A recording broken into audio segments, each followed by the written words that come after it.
Hey everyone, this is me Aman and welcome to Editorial 360। तो जैसा कि आप लोग को पता है कि जो 72,825 शिक्षक भर्ती है वो अभी इस समय सुप्रीम कोर्ट में चल रहा है उसका मैटर। तो इसी से रिलेटेड मैंने एक वीडियो बनाया था 72,825। तो उसमें काफ़ी सारे लोग कमेंट्स कर रहे हैं कि ये प्रत्यावेदन कब देना था या प्रत्यावेदन जो 2016 में दिया गया था और ये जो सुप्रीम कोर्ट में प्रत्यावेदन लगा है उन दोनों कैसे अलग अलग हैं, क्या वही है प्रत्यावेदन या कैसे है क्या है। तो काफ़ी सारे कन्फ्यूजन है उनका, ये जो कन्फ्यूजन है वो मैं इस वीडियो में दूर कर देता हूँ। तो 2016 में भी एक प्रत्यावेदन दिया गया था जिसमें काफ़ी सारे लोगों ने आवेदन किया था, ठीक है। 2015-16 करीब ये दिया गया था, ठीक। वो प्रत्यावेदन और ये प्रत्यावेदन अलग है, ठीक। जब ये सुप्रीम कोर्ट हाई कोर्ट से जब मैटर खारिज कर दिया गया, डिसमिस कर दिया गया था, ठीक। तो आपका मैटर गया सुप्रीम कोर्ट में। तो सुप्रीम कोर्ट में जब गया तो वहाँ पर लोगों ने प्रत्यावेदन किया था और प्रत्यावेदन जो है वो आपको नहीं करना था।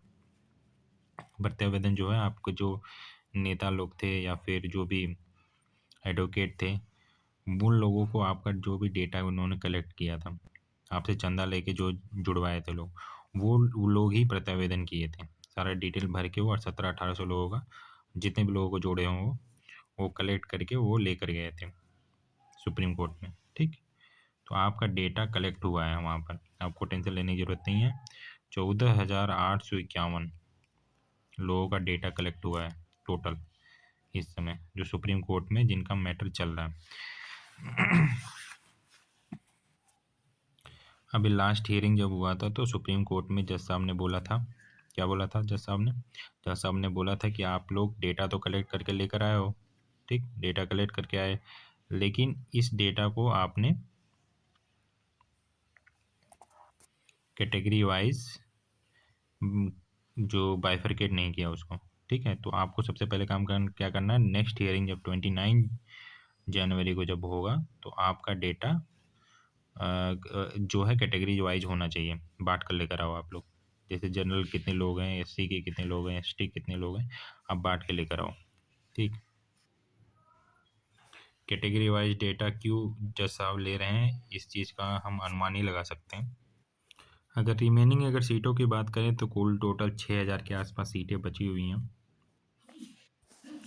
अगर रिमेनिंग सीटों पर ही अगर जज साहब अगर भर्ती करते हैं, जो कि काफ़ी ज़्यादा लोग प्रभावित हो जाएंगे इससे, बहुत कम चांसेस है वैसे ऐसा होने का। अगर ऐसा होता है तो फिर जनरल के मेरिट का बहुत कम नीचे जाएगी। 115 से अगर शुरू होती है तो 112 पर 113 पर जाकर रुक जाएगी। जनरल की सीटें अगर बात किया जाए बची हुई तो 1,000 के आसपास होंगी और 2,000 सीटें ओबीसी की बची हुई हैं और 3,000 एससी एसटी की बची हुई हैं। एससी एसटी में तो लगभग सारे लोगों का हो जाएगा, लेकिन जो जनरल है और उनका काफ़ी सारे लोगों का सिलेक्शन नहीं होगा।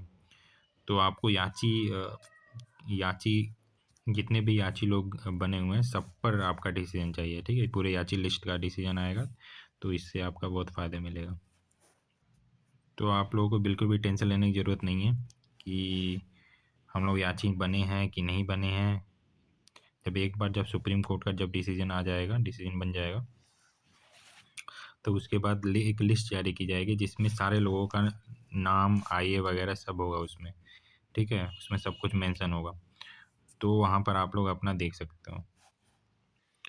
और काफ़ी सारे लोगों का सवाल ये है कि इनके कई सारे लोग हैं जिनके मार्क्स अच्छे हैं लेकिन वो याची नहीं बन पाए हैं, तो उनका क्या करना है, वो काफ़ी सारे सवाल कर रहे हैं। सबसे पहले आप लोगों को तो ये करना है कि 29 जनवरी का जो भी कोर्ट में होता है आपको देखना है कि क्या हो रहा है, ठीक है। डिसीजन आ रहा है या नहीं आ रहा है, जज साहब के क्या रुख रहता है, सब कुछ आपको वेट एंड वॉच करना है, ठीक है। और काफ़ी सारे ऐसे लोग हैं जो याची बने हैं लेकिन उनका आईए नंबर नहीं मिल रहा है कि कौन सा आईए में हम बने थे, वो सारी चीज़ें नहीं उनको पता है। तो उनको भी कोई टेंशन लेने की ज़रूरत नहीं है, ठीक है। अगर याची बने हो आप, आपके नेता लोग क्या करेंगे, डेटा कलेक्ट करके आपको सुप्रीम कोर्ट में वो प्रत्यावेदन दे चुके होंगे, प्रत्यावेदन दिए हैं तभी इतने सारे लोग मिले हैं। 14,851 लोग अगर मिले हैं, इतने सारे लोग, तो ज़रूर आपका नाम होगा उसमें, ठीक है। और जब सुप्रीम कोर्ट का जब डिसीजन आएगा उसमें सारे लोगों का नाम मेंशन होगा, कितने सारे लोग थे, ठीक। तो आपको बिल्कुल भी टेंशन लेने की ज़रूरत नहीं है। अगर वो भी नहीं होता तो आपको ये करना है कि आप जिन भी नेता से जुड़े हों, बस उनका नाम पता करके रखे रखिएगा, ठीक? अगर डिसीज़न आपके पक्ष में आता है, तब आप उनसे कॉन्टैक्ट कर सकते हो और अपने जो भी डॉक्यूमेंट है, वो ले लोगे तो एक बार पीडीएफ आपको शेयर कर देंगे, उसमें नाम सर्च करके अपना आईए नंबर वगैरह देख सकते हो। और भी अगर कोई लोग हैं जैसे हिमांशु राणा सर का जो है वो काफ़ी सारे लोग कमेंट सेक्शन में पूछते रहते हैं, किसी के पास आईए का पीडीएफ हो तो आप लोग शेयर कर दो। तो किसी के पास अगर रहता हो तो प्लीज़ आप लोग शेयर कर दिया करो एक दूसरे को, ठीक है? इससे काफ़ी सारे लोग जो परेशान रहते हैं उनको काफ़ी संतुष्टि मिलेगी। आपको कुछ नहीं करना है, आपको बस इतना करना है कि आपको पेशेंस रखना है 29 जनवरी का। इतने सालों से आप लोग पेशेंस रख रहे हो, 12-14 साल, 14-15 साल हो गए, तो आप लोग कुछ दिन और रख सकते हो। 1 महीने के अंदर ये कुछ ना कुछ अच्छा हो जाएगा आपके साथ, ठीक है? उम्मीद तो यही है कि जितने भी याची लोग हैं, सबका कल्याण हो सकता है। अगर जज साहब अगर पेशेंस के साथ अगर सुन रहे हैं, सारी चीज़ों को देख रहे हैं, तो बहुत ही पॉजिटिव चीज़ें होंगी आपके साथ। बस आप सकारात्मक रहिए। काफ़ी सारे लोग ऐसे हैं जो कमेंट सेक्शन में पूछ रहे हैं कि 12,091 का मैटर चल रहा है क्या ये? तो 12,091 का ये मैटर नहीं चल रहा है। ये मैटर जो है वो पूरा याचियों का मैटर चल रहा है। जितने भी अब तक केसेस ओवरऑल जो केसेस पड़े हैं, ठीक है? हाई कोर्ट में जो खारिज हो गए थे, वो सारा मैटर गया है सुप्रीम कोर्ट में, ठीक? पूरा क्लब करके।